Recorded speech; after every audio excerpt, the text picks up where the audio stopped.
So welcome to this workshop on accepting a new call in a challenging time. My name is Peggy Lowe. I'm the rector at St. Albans in Austin. I'm also the vice president of the board for the Episcopal Parish Network. So glad thank you for all of you who are joining us today. Thank you for all who are joining us on the panel. Let's see. I'll copy and paste a couple of logistical things into the chat box. Make sure I send it to everyone and not just the panelists. So please, as we talk, we're hoping that this is a conversation between all of us, but also a conversation with all of you who are attending this workshop. Please put any questions or comments you have in the chat, and I'll try to monitor and work that into the workshop as we go.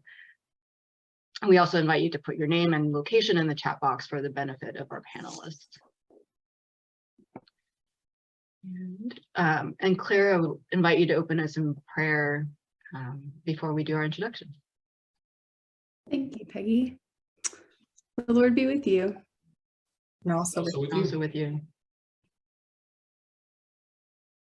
Almighty God, you alone can bring into order the unruly wills and affections of your people. Grant us grace to love what you command and desire what you promise, that among the swift and varied changes of the world, our hearts may there be fixed where true joys are to be found, through Jesus Christ our Lord. Amen. Amen. Amen. Amen. Again, thank you all for joining us, attending this panel. Thank you all for those who agreed to speak on this panel. Again, my name is Peggy Lowe. I'm the rector at St. Albans in Austin, and I'll be moderating this panel. And I'm so delighted to welcome these other folks. We were just chatting a little bit before we started just about where we are, how long we've been where we are, and what it's been like to accept a call in these challenging times. And so we're going to go and introduce ourselves briefly, and we're going to go in reverse alphabetical order. So Noah, I invite you to go first. To say something about the church you're at, how long you've been there, and why you said yes to the call to be their rector. Well, hello, everyone. My name is Noah Van Neal, and I am the priest in charge at Christ and St. Luke's Episcopal Church in Norfolk, Virginia. I started last April, right in Holy Week, and Easter Sunday was my first Sunday. So jumped right in the deep end, which was a joy and a lot of fun, but also a lot of work in a good way. Why did I say yes at this time? Christ and St. Luke's struck me as a church that had spent a number of years pre-pandemic getting itself ready for the future, and was really looking for an opportunity to get on with that future. So they were excited, they were eager, and they were happy. And so I felt that spirit of excitement for the future and wanted to be a part of it. And so they've won me over, and we've had a wonderful time together. And the first 6 months have been great, and I hope the ride continues.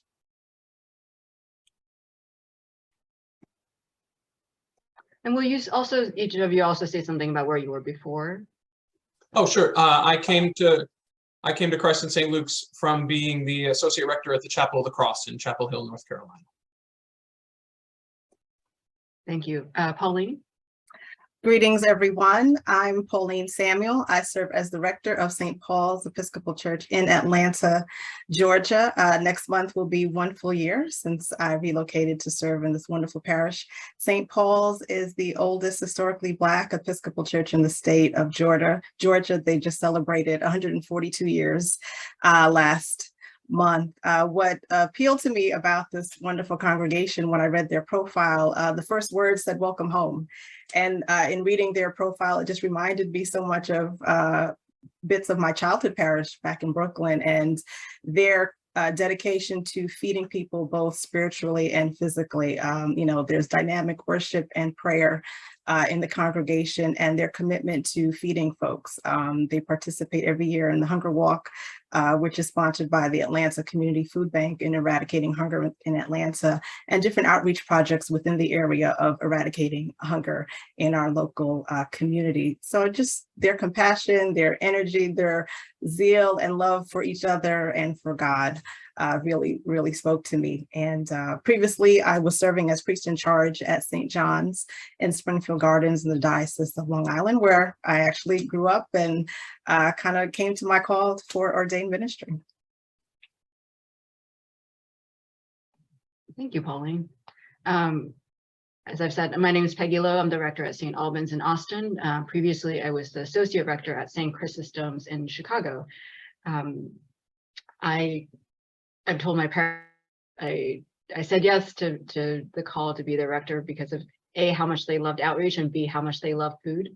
And that's sort of borne out so far. I think there are still bits of outreach that we're restarting, but we've had sort of great food and that great sense of hospitality. This is my first time living in Texas, and I've loved how warm and excited and just great folks are here. And Andrew. Yeah, I'm Andrew Kryzak. I'm the priest in charge of St. John's Church in Stamford, Connecticut. I accepted the call at this time because, I mean, sort of two main reasons. One, you know, as I'm sure is true for everyone else on this panel, I like the people. Someone told me, you know, if you can't love the people, you have no business being their priest. And this was a group that I felt really sort of immediately, you know, kind of comfortable with and extremely warm toward. St. John's is you know, we're in New England, so it's a 281-year-old parish. And it is in the city in Connecticut that has grown the most in the past decade. And, you know, cities in Connecticut have had, for a lot of complicated reasons, a pretty unhappy history through the second half of the 20th century.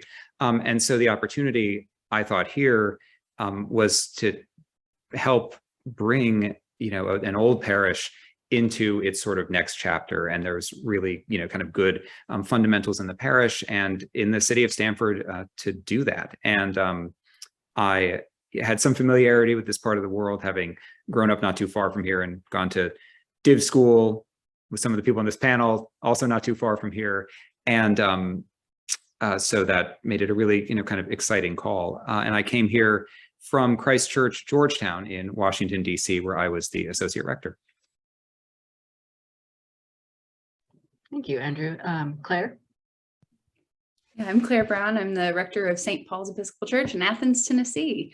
And that is a pastoral sized congregation in the county seat of a very rural Tennessee county in the eastern part of the state.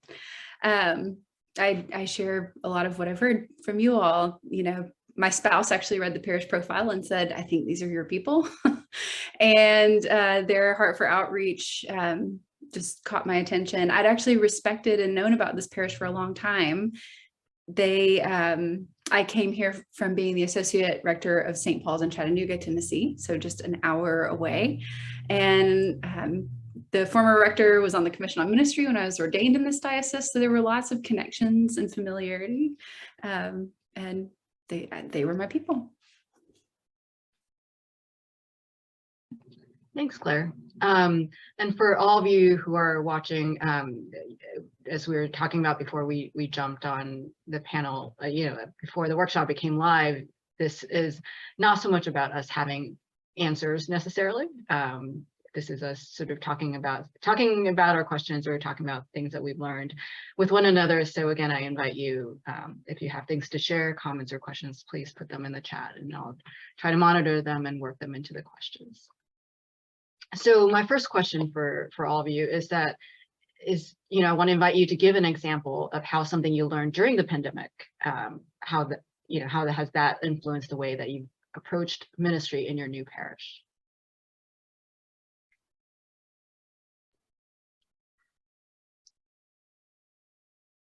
Well, I could start, Peggy. I don't know if that makes sense. Go ahead. Can you guys hear me okay?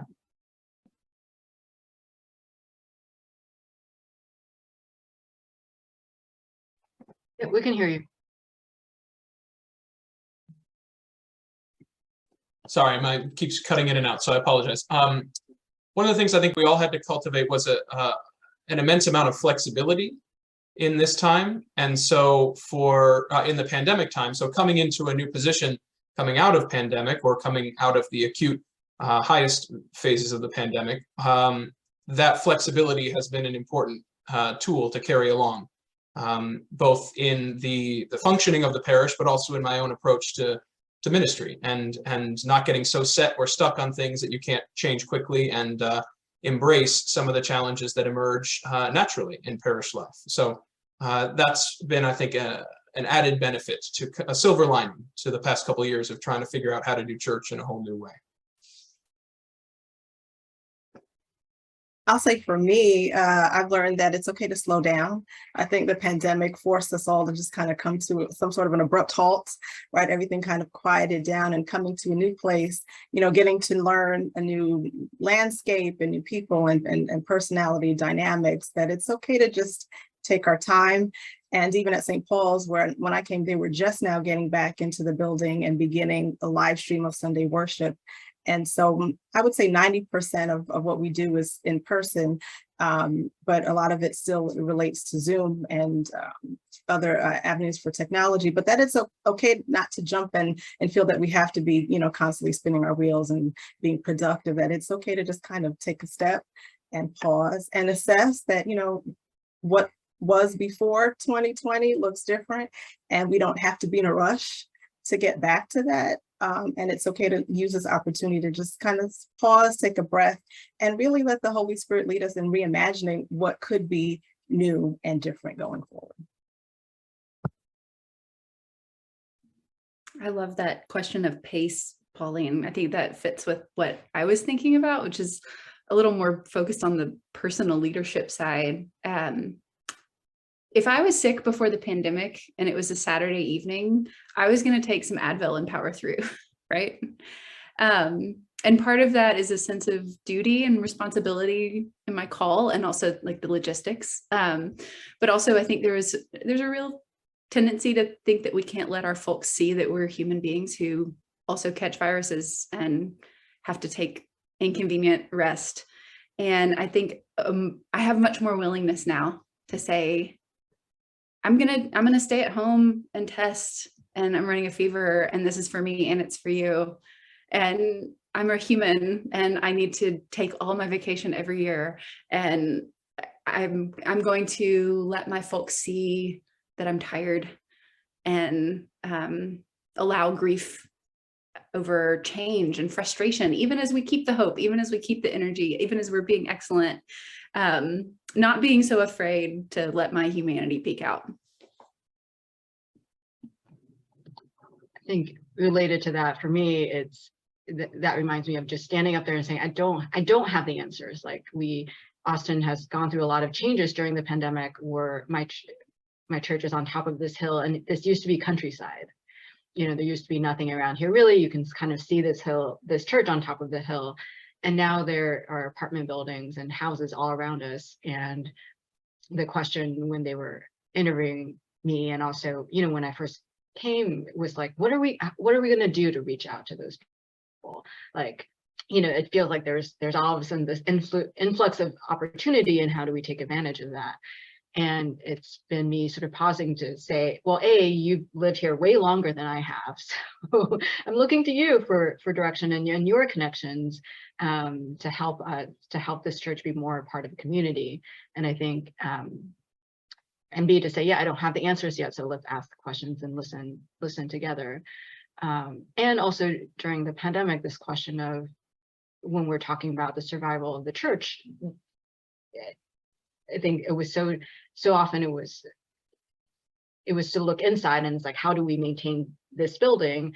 And I think also then, as we went through the pandemic, being able to open that up and say, like, how do we think about why this church matters, in this neighborhood or in this city?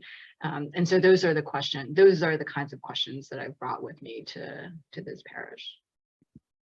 Yeah, I think that's really right. I mean, one of the things that I think we all observed, and I certainly observed during the pandemic, is the effect that being stopped dead in our tracks had on the very faithful people in all of, at least in my congregation, because there are certain things that had been going on under their own inertia and had been presumed to be absolutely vital. And then I think sort of two things happened. One, when we were all stopped in our tracks, those things were some of those things were, kind of revealed to be less vital than I think perhaps we had thought, but also the people whose ministries they'd been were suddenly, kind of freed in some ways, to let the Holy Spirit kind of work through them in ways they hadn't expected, and to actually find new avenues for, doing ministry and doing things that they never thought they would do, and revealed sort of gifts and,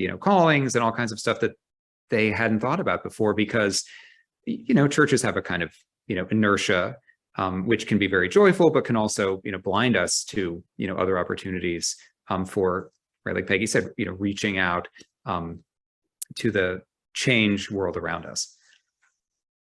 Andrew, I think that's a fair point. And if I can jump in here on that, a lot of people have asked sort of what it was like, and they assumed it's been sort of this terrible experience to try to, pastor a church coming through and out of a acute pandemic. And it has certainly had challenges that are unique to that situation. And it's in some ways a great time to start, because I've got two boys, they're 5 and 7, and they love to build things. And they also love to destroy things. So the things they build usually. And so they if they're building a tower of blocks and then they knock all the blocks to the ground, the question is then, okay, what are we building next? And which blocks do we put back in place? What are the things that are really important and essential? Let's make sure we get those blocks in there. What are some new or different blocks? Or are we building something different? Maybe it's not a tower, maybe it's something else. Trying to make those changes while the tower is standing is that much more difficult, because you're trying to balance the whole rest of the system, and just to change out one little thing. And so while yes, there certainly have been challenges and frustrations with starting in this time, at the same time, there's been an immense opportunity to start fresh and ask the parish really, truly, and listen and reflect, what is it that truly matters to you in this time? And let's make sure we work hard to get that back and going. And then when you don't hear about some of those things, it's a lot easier to let them lie than it is to take them away. You have an example of something like that been able to sort of rebuild after build after the pandemic? Yeah, let me think of some specific examples. We've had a literal building project that has been going on as well. So there's been the metaphor perhaps continues on, perhaps too directly in my situation. I think for us, people were really hungry, literally and figuratively, to be together again, and trying to find out ways to do that, even if it didn't take the same shape and form as it did before. And so trying to be creative and saying, what are the ways in which we're going to get people together as human beings to just be in each other's presence? Getting people back to church on Sunday in some ways is easy because that's what they're used to, and you can get a little more space, but how do we get some fellowship back going on? How do we get time to enjoy one another's company? And I heard that as a sort of real longing in people as I was coming in, and so was able to leverage my early days and early months of sort of getting to know the parish, to not just for me to get to know them, but for them to really connect with one another. So the staging of events and dinners and outdoors, indoors, different things, which are nominally so that I can learn your name and sort of hear a little bit of your story, were as important or as valuable, so folks could get to see each other again after years of not being together in church. And it should not have been surprising, but as I would meet people on, after church on Sundays or coffee hours or various things, they would say, this is my first time in church in years. And that it was sort of, they sort of were bewildered, but it was true. And so to say, well, it's my first time here in years as well. So let's be new together in this. Yeah, I feel like every Sunday as I'm greeting parishioners after service, I'm finding someone that's saying, this is my first time back in the building since COVID. Or I've been watching virtually. So you may see me on a Sunday, but not as frequently, but no, I'm still watching. And I think for a lot of St. Paul's parishioners, they appreciated being able to worship together on Zoom. And the fact that we've continued that with our live streaming of Sunday service. And, they're commenting in the chat. I mean, I go back after service and look at the comments in the Facebook feed, and I have to chuckle. I just love it. They're wishing everyone happy birthday or anniversary, or welcoming the visitors, either virtually or who they've seen pop up in the pews. But I think, with this pandemic, the new thing that sprung up for all of us is the need to adapt for technology, right? And I think that we can't let that go. So it's how do we really become a hybrid community where everyone feels connected, whether they're solely virtual or they're solely in person, and no one feels like it's a separate congregation. I think that's something we're trying to figure out at St. Paul's too, because I have many parishioners who don't ever want to see hybrid go away because that's their connection. And then I have the parishioners who like, well, we need to see people in the pews because that's what they know and are accustomed to. But, at the same time, understanding that it's still all one community of worshipers and parishioners, and we're all family, regardless of whether we're here every Sunday or we're watching on a live stream. Yeah, how are you all handling this thing of having folks who are continue to watch online, whether it's because folks are immunocompromised? It's been helpful for both my last parish and this one in terms of when folks are they're really happy that they're still able to watch and be connected somehow, either that morning or afterwards. But how are you sort of navigating this sort of new reality? I think live stream is, in my context, at least, it's here to stay, right? It's just a fundamental part of what we do, and that does shift for, the same parishioners that, Pauline mentioned and, Noah mentioned that, and Peggy, that you mentioned, their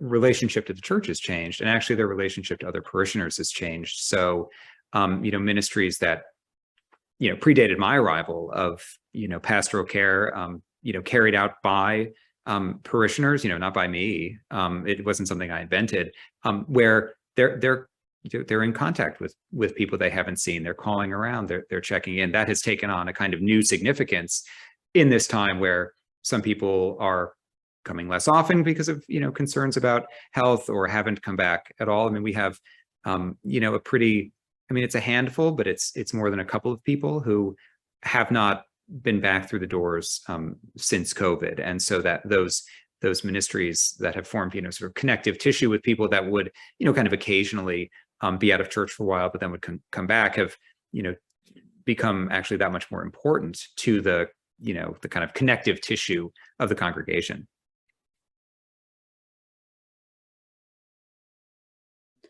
For us, I think, yes, also live stream is here to stay, and also simple things like live streaming funerals has been just such a surprising impact for something so simple that this parish was not doing pre-pandemic. But for us, I'm the only full-time staff and one of the more tech savvy. And so I've actually kept it pretty modest out of an understanding that doing technologically based worship formation, all of those things that we were doing really in the height of early pandemic days, and functioning now in the way that this stage is looking, that's just not going to be possible for one person to carry. So we have some volunteers who make sure our live stream is turned on and shown up on Facebook, and our social media presence is a little more active and interactive with parishioners. And then, like you're saying, Andrew, seeing a stronger connective tissue of phone calls and notes being sent, and those things that we used that are not exactly cutting edge, but we're helping keep our community in touch, I think is helping us be a pretty simple form of a hybrid church, but seems to be scratching those itches and making sure folks can stay in the loop.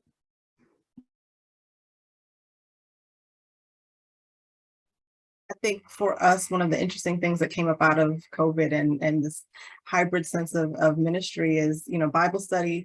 No one has to be forced to be in the building. Like, we can all get together, like how we're on this platform now, and do Bible study. And Lent, we were able to do a collaborative series with the church in my old diocese of Long Island. And that was great to have two parishes come together that, logistically would have never happened. A church in Brooklyn Heights, New York, and Atlanta, each week during Lent coming together for conversation and reflection. And even our prayer group gets to meet on Zoom. A lot of the ministry groups can get together on a Saturday without having to figure out, I got to schlep all the way in. And because not everyone lives close, to the church. We've got like 12 different counties that I have parishioners that live in. So the Zoom and Facebook has been great and convenient. but also, you know, I think they're trying to figure out, well, how can we maybe add an in-person meeting maybe every other month or so to still have that much needed personal, you know, contact. You know, there's nothing like, you know, standing next to somebody on coffee hour or a hug or a handshake or, you know, that warm smile in person. So I think it's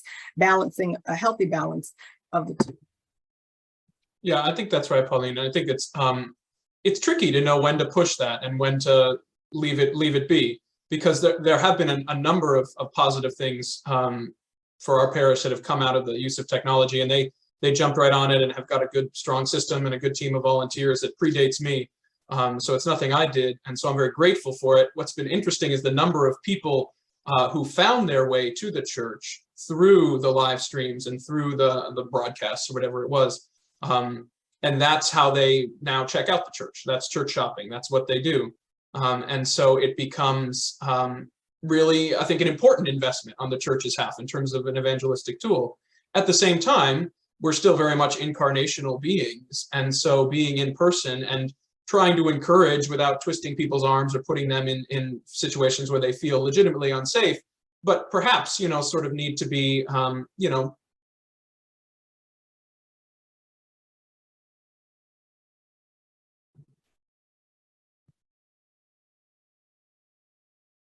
Noah? Well, he will rejoin us. Speaking of technology, it works when it works, and when it doesn't, there's sadly very little we can do about it.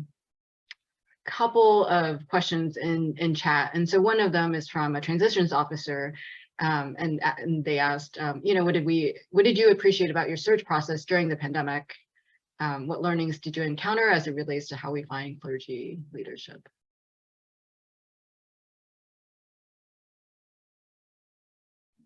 I'd love to jump in on that one. So as I mentioned, I am in a parish that's in my same diocese, my ordaining diocese. And they opened their search just a few months after I started my first ordained call. So I was not going to be in their pool of first applicants. When the pandemic hit, their process slowed way down. And so what had initially looked like they might have to close and reopen for a new pool of applicants turned into a much longer interim than they had originally planned. Some of that's just pandemic headache, right?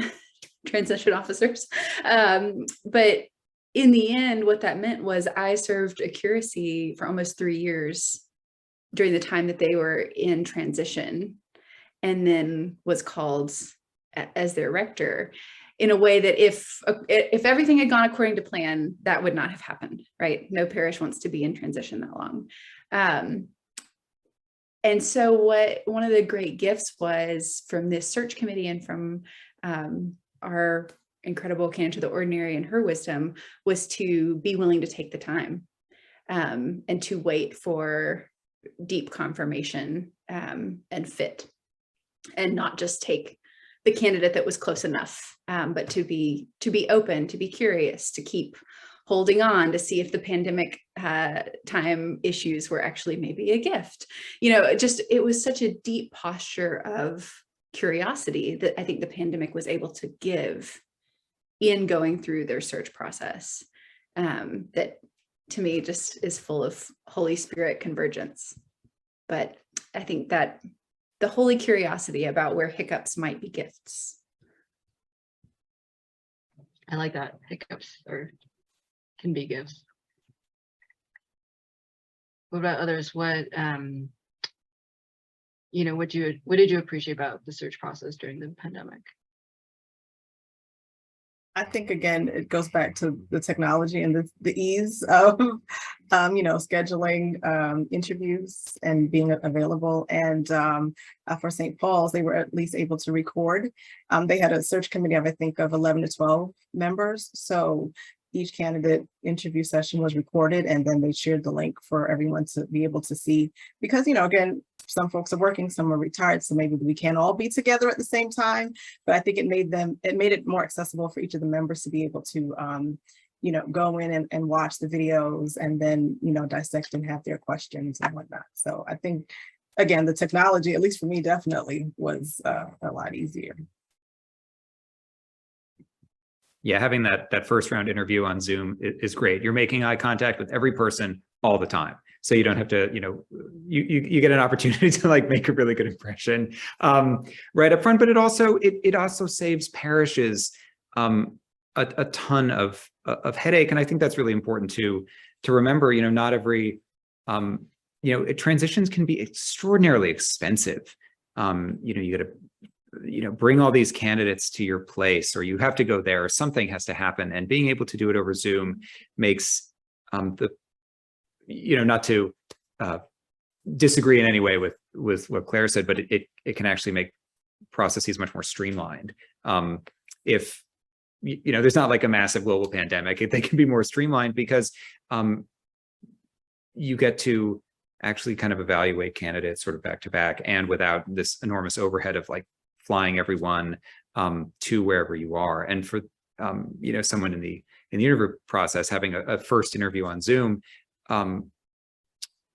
allows you to have the kind of flip side of that be true for you as the candidate. So I mean, that was a really positive thing for me, and also because you get to, it doesn't matter where anyone's sitting on the table, you see all of their faces the same size from the same direction, and it actually creates a certain level of intimacy, weird as that is, over a platform such as Zoom. But that was my experience, at least.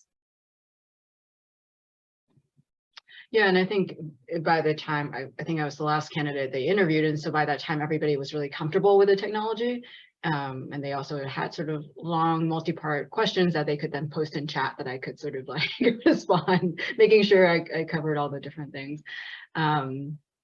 And yeah, there is a difference between, I think when I interviewed as an associate, one of the first rounds was also video, except that they were all in one room. And so I was, the one person on the screen. And so like there were people that you couldn't quite see, and, it was far apart. And so, yeah, I like that what Andrew mentioned in terms of sort of, yeah, being able to see everybody, and just, it is, I think, much more feasible on their part to make things easier for them to be able to each jump on from home, as opposed to have to drive somewhere to interview somebody.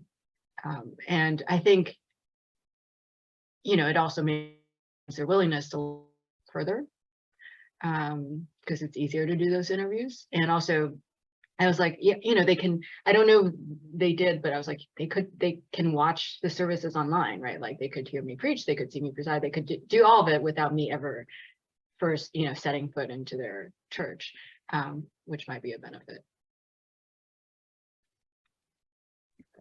I would also just like to add, it also allows parishes and diocesan transitions officers to cast a wider net. There might be a candidate for a clergy role in a diocese who's from somewhere very far away and considers that he or she is an outside shot and thinks, well, it's not worth, in the absence of this kind of Zoom thing, might think, it's not worth it. They're not going to fly me here. I'm not going to be able to fly there. I can't get the whatever. But this actually, this kind of Zoom interview for a first round breaks down that barrier, and it allows parishes to have access to really anybody, in the church, at least for a first round. And that actually, hopefully, will give parishes, a much deeper, roster of candidates when they post positions, and can actually allow these parishes to really discern who the right person is, and to do the work that Claire mentioned, and find that person that makes sense for them, and that the Holy Spirit is sort of mutually calling them to. I think that's true, Andrew. I think something I noticed also, Peggy, what you were saying about them being able to know you much better because they could watch your sermons and watch you celebrate, and you'd have dozens of them they could find. It's all there. I found the same to be true for me as I was trying to get a feel for the community from afar. And since they were running their own live stream, I could tune in on Sundays. And as I think all of us asking ourselves the question through this process, are these people I can come to serve and love? And you don't get the full picture, but you get a little bit of the feel. of at least what the liturgy and the music and the, you know, do the people look like they like each other? They sit close together or far apart? I mean, you know, they sing in the hymns? Are they just mumbling? I mean, you sort of pick up on things along the way to give you a sense of the community that then can be either confirmed or sort of refuted in the interview process. But for me, expedited my falling in love with this particular parish, because I said, gee, this looks like a place we could really get along, as opposed to coming in relatively blind and maybe getting the chance to come visit on a Sunday, but very often not. That to have that pressure relieved made it a little more fun and a little more interesting to engage in the process. The next sort of two questions I'm going to sort of ask at the same time, but I'm going to name them both at the same time, but maybe ask you to answer them in answer one first and then the other one, because it's kind of the same questions, but from two different perspectives. So so a vestry member asked, they have just called a new priest. And so they're wondering, you know, in these times, how can a congregation support or make the transition easier for a new priest? And then on the other side, sort of from, you know, going into a new situation perspective, what were some of the first tasks that you engaged in upon arriving on the job? You know, what did you wish that someone had warned you about? So I wanted to give you both of those questions so you have them in mind, but, you know, ask you to first answer, you know, how can a congregation support or make the transition easier for a new priest? I will say the search committee either put in place a transition team. So they were in contact with me right after I signed the contract. I kept my senior warden up to date of, you know, when I was moving and arriving in Atlanta. And the very first thing that they did, I think my second week here and settling in, was take me out to lunch. They put together this beautiful welcome basket of, you know, homegrown goodies as a welcome to the, you know, the state and whatnot. So, but having a transition team was very helpful, consisting of different lay members, again, vestry member, someone from the search committee, the parish administrator, and someone from finance. It was just really invaluable. So I felt like I had point people to ask certain questions right off the bat, and were very, very, very helpful. And right now, a year later, I'm still leaning on some of them for questions and some guidance and advice, because, you know, a year in, you don't know the landscape completely. I think it takes a lot more than just a year, maybe 2-3 years before you really kind of feel like, I know this place. So it's been great to have those voices to kind of, you know, put a bug in their ear or just kind of get their opinions on stuff. So having a transition team in place was invaluable, from, you know, getting my email set up to, you know, someone on the altar guild too. You know, the thing that was surprising to them was how petite I am. So they're used to all these 6-foot tall rectors. So it was like, oh, we have to get some stuff altered. But again, so yeah, just having a great transition team in place, getting paperwork, getting myself ready for the very first vestry meeting was very helpful. And to answer, I think, the second question, the first week on the job, I had a funeral to do. And so I was able to at least meet with the family the week before to sit and kind of pick up where the interim minister left off. But I didn't anticipate that, but you know, that was a very good pastoral way to start in a new place. And so that helped form relationships with those family members to know that, okay, my new priest is here for me from day one.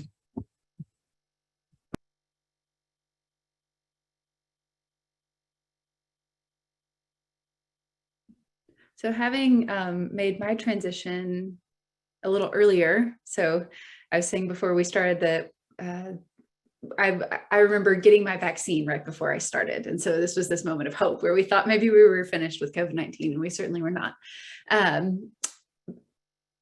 I thought that I was, you know, concluding a pandemic and moving, and it was just moving into a new chapter of it. But all along the way, especially my vestry and the search committee were very gracious in creating some space to continue affirming that I was also having a pandemic experience, and I was still making meaning about how this has been. And so that's kind of, you know, with what you were saying, Peggy, about I don't have the answers of what ministry looks like together, of what our common life will be. also giving some room for your new priest, that this person is coming in also still meaning making of what the last few years has been, still sorting through what wisdom has been learned, and being partners in that.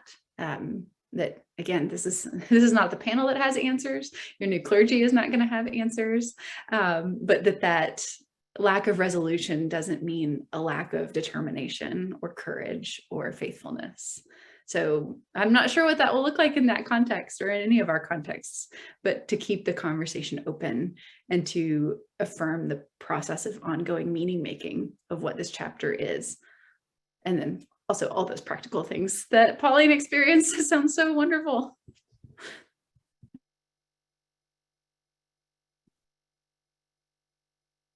I had, so my current senior warden, who's amazing, sort of came in.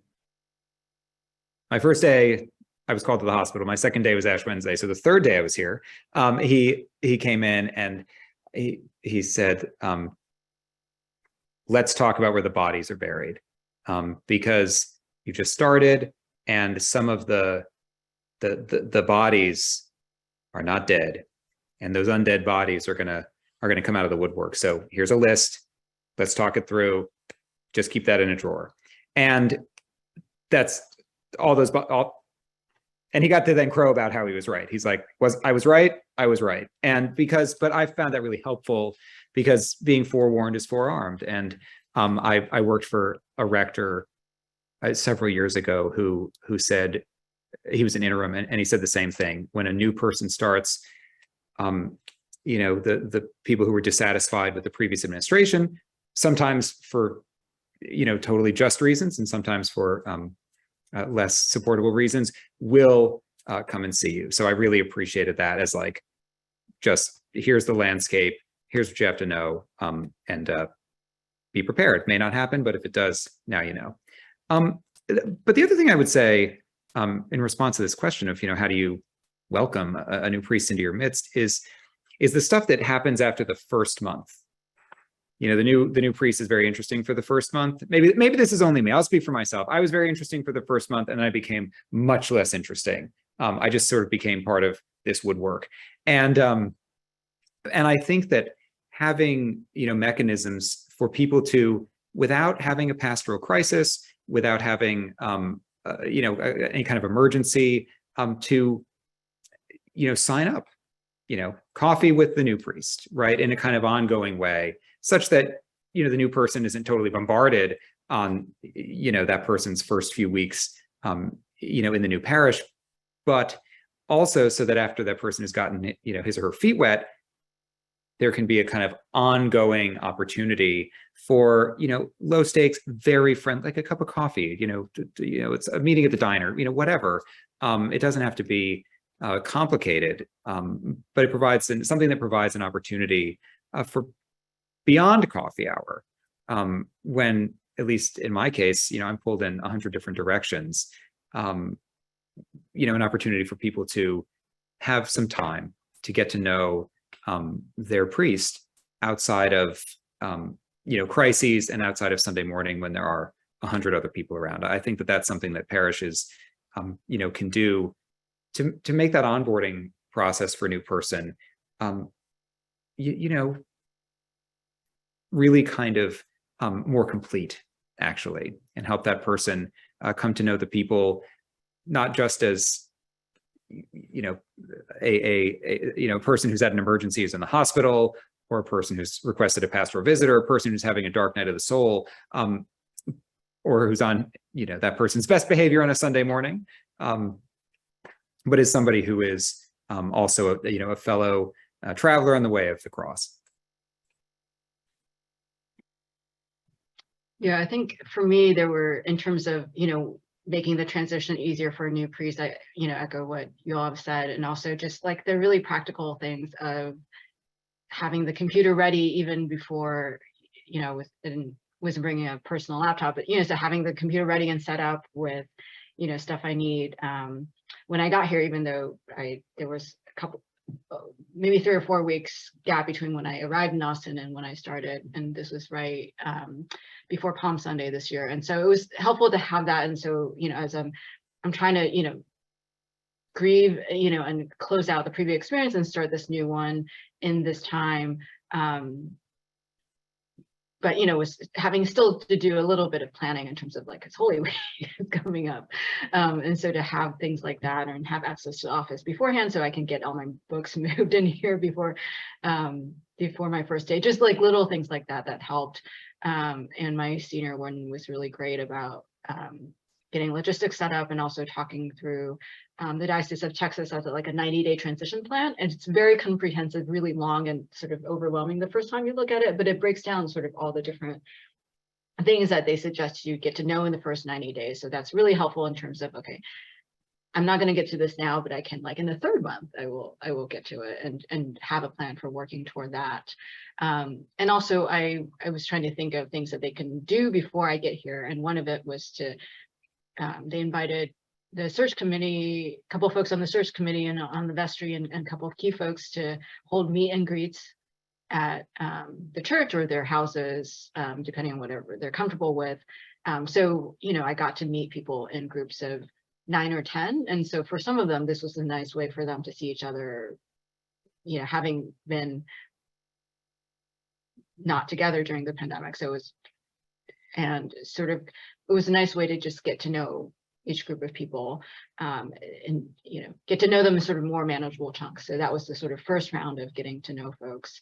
And like Claire, I'm the only full-time staff in the small parish, and so that's and sort of their understanding of that, and just like it's going to take me time to learn things, and their openness to just say, okay, this is how we've done it, but like we're open to else, how you might want to see this done. And like, I don't know yet, but thank you for asking that and making and being flexible with that. And so, and also, when I first got here, it was really tempting to figure out all the admin stuff first, because that's like, you just, it's a little bit easier to wrap my mind around sometimes. And so, but I made a point to call through the folks who are on the prayer list.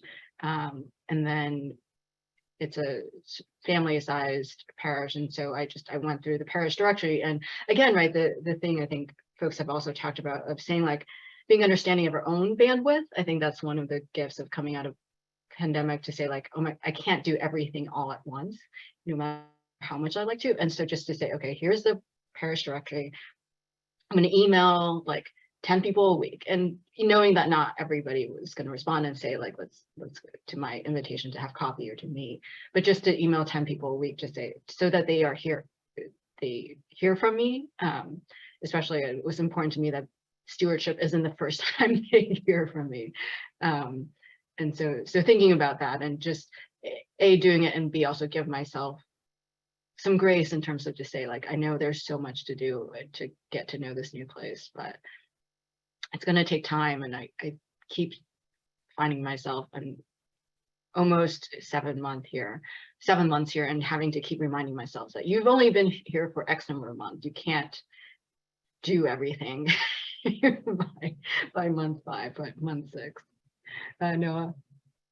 I appreciate that very much, because I find myself having that same conversation with myself to say like, really, if we're thinking in the longer term, and one of the things the pandemic I think did was sort of elongated our sense of time. So I'm trying not to sort of come out of that and try to speed my way, like after a traffic jam, sort of slamming on the pedal and say, okay, now I'm going to go 100 miles an hour on the highway because of the time I all just lost, but actually having a little better pacing for my own sort of saying, gee, this is really important, but I'm just not going to be able to get to this right now. But I want to, and I will, but just not right now. I'm sorry I dropped off there for a second, but so I may be repeating what some folks have said, but as far as answering the questions, what can be helpful? To me, the thing that was the most helpful and moving to this new place was the care that the new church showed to my family and making sure that they would get settled as well. And one of the things that I really appreciated about the whole process was throughout the interview process, as well as the moving process, and then the literal transition process into place, there was always a concern with how not just this is going to affect me and I will come and be able to do my job, but what will this mean for my wife and my 2 kids? And knowing that that was a part of their calculation made it that much easier for me to step into that community, because I knew that I was not the only one worrying about what this was going to mean for them as well. So I appreciated that. And as well as to the second part of the question, what to do in those first few months, just listen and just keep listening, and then listen some more. And if you're listening well, and I'm sure that whoever asked the question knows how to do that, you'll start to sense the patterns and the themes that start to emerge. And then you can develop programs or ideas or initiatives, but just keep listening, and people will tell you either specifically or implicitly what it is needed in that place.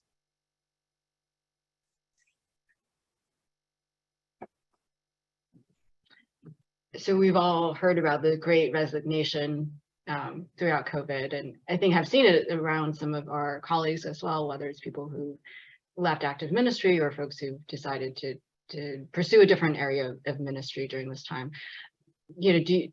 How do you feel, or do you feel like the role of the rector is being redefined in this period of transition? Are we sort of redefining that for ourselves to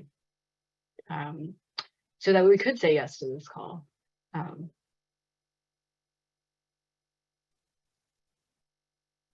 think I appreciate what Claire said earlier, just about being like your rector, like rectors are humans, and being very clear about boundaries, I think has been really important for me. One of the practices that I've taken on is probably once a week or every other week, I read the letter from the Celebration of New Ministry that outlines what I have been called to do as the rector. Sometimes I read that alongside my ordination vows, but it helps me remind myself of something that I was actually really clear with our search committee in interviews of my children only have one mom, and that's me, but we can call in supply, and you all can do morning prayer, and you all actually know how to take care of each other and feed each other and pray together and run these programs.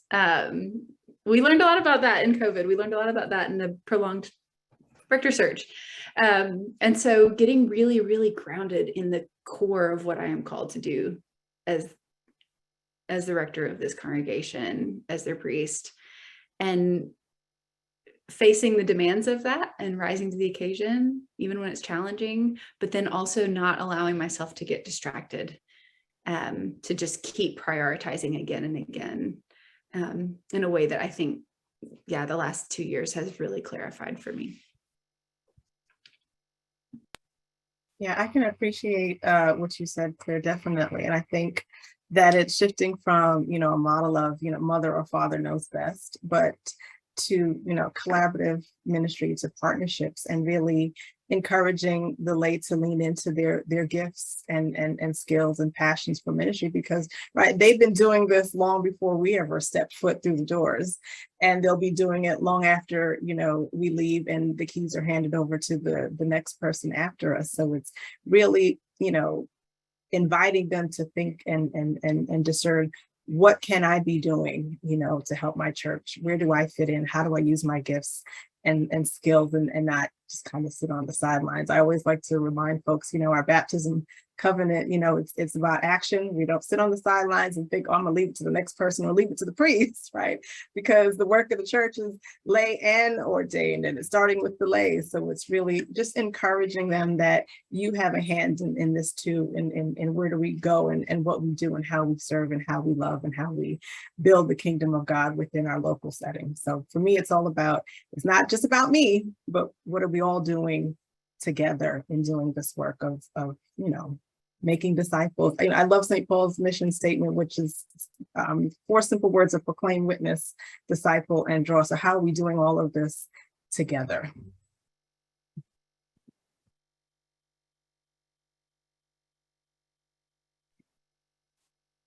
Yeah, I also think that as the church has become more diverse, to its great benefit, the role of rector is also, or priest in charge is also becoming more diverse, right? You can't just take somebody and from one context and plug them into another context and expect basically similar outcomes. And that makes the work of discernment even more important than ever. And actually the work of, what Noah said before, where, they kind of scope you out through the live stream and you kind of scope them out. And then you can see whether, when you get to the interview, whether what you observed is actually, what you observed online is what you observe in person.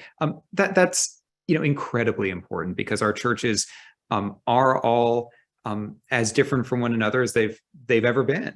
And that's enormously exciting to be part of, one church that, has so much variety in it. But it also means that you have to really pay attention to what you're hearing if you're in a rector role, if you're thinking about being in a rector role, or if you're a parish, looking for a rector and having the kind of, patience that Claire talked about in her situation. It ends up being, I think, even that much more important, because it's not only that, father or mother doesn't sadly necessarily know best anymore, but also that, what it even means to be, father or mother is very different. I think that that's both to the good, and it's important that we, kind of honor that and make good decisions guided by the Spirit, but in full knowledge of what we're talking about. I think that's right, Andrew. I like the way you're saying this redefinition of roles, which is applies to priests as much as anybody else. And I guess that would be my next point, which is it's been interesting to reflect on how other people, in coming for conversations and in getting to know you in this new place and new way, are talking about are having those same questions themselves for their own roles, whatever that may be in their specific context. The sort of, who am I now coming out of this thing where I had time to think or time to stop doing what I thought I was doing and wanted to do? And so I think we talk about this season of transition, and we feel it specifically in our roles and in our places, but I think the world is still very much, the people of the world are still very much in a season of transition. And so perhaps saying, okay, let's float down this river together here, and we're not quite sure where it's going, but let's do it together. And so that, as you guys have been talking, it's sort of reminding me to reflect better perhaps on that than I am doing now with folks as they're coming to me for whatever the reason may be. But as we're thinking about the way in which God is active in their life, it may be requiring some massive change for them as well. And then how can we reflect on our experience of significant change in this time to better be able to walk with them through that? Yeah, my folks didn't go through as long of a transition as Claire's folks, 18 months with a part-time interim beginning pandemic. And so the lay folks have been really amazing, and they've sort of stood up, taken on things, and not just kept things going, but really started building new things and systems. And so I think, just as I'm drawing boundaries around sort of my time and my capacity, keeping that in mind too, of just folks, everybody is tired. Everybody is, as Noah said, trying to find the new thing or trying to redefine themselves. I think reading last week's gospel, really, or a couple of weeks ago, just that sense of, from Old Testament, just Jeremiah, the sense of like the church being in exile, and sort of, we're planted in a new place, and what does it mean, and what does it look like to, build new buildings, or physical or metaphorical, in these times. And this week from Joel, just a sense of like the Spirit's poured out on everybody, and so how do we help? How do we discern, sit beside them and with them as they discern what this next stage of life? I think lots of folks are going through life changes, as Noah noted. Just how do we all listen together better and listen to this folks in the parish, but also the city, as for me, the city we're in, as it's going through a lot of transitions as well. And then I want to make sure that I got, somebody asked if we were all full-time, and I think we are. Do you, what kind of staffing do you have? Just out of curiosity.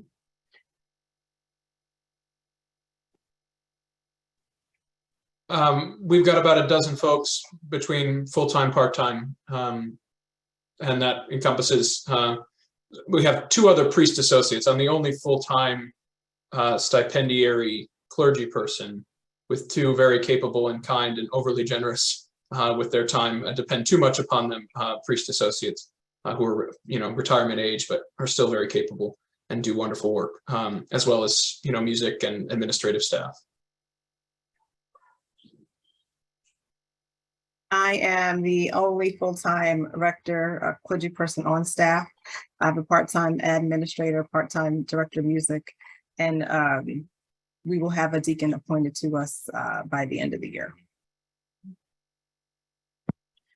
I'm also the only full-time staff person. I have 5 part-time staff folks between the bookkeeper and admin and music director and children and youth.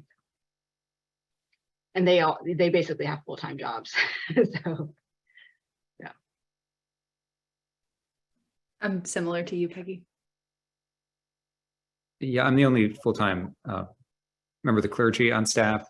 Like Pauline, we're going to have a deacon appointed to us in a couple of weeks. I have a full-time admin and a sexton who lives above my head, and a couple of part-time office assistants and part-time musicians. Well, thank you all so much for taking this time out to have this conversation. It was really great to be with all of you. And I just want to remind everyone to fill out the survey in the chat if you're able. The recording for this will be online tomorrow. And also please join us in the conference in for the next Episcopal Parish Network conference in Jacksonville from March 8th through 11th. Registration's open. Again, thank you all for being on the panel. Thank you all for attending, and if you have questions that you'd like to see other folks tackle, let me know and let Joe know, and you can find yourself as part of a webinar. All right, thank you so much. Go in peace. Bye. Thank you all.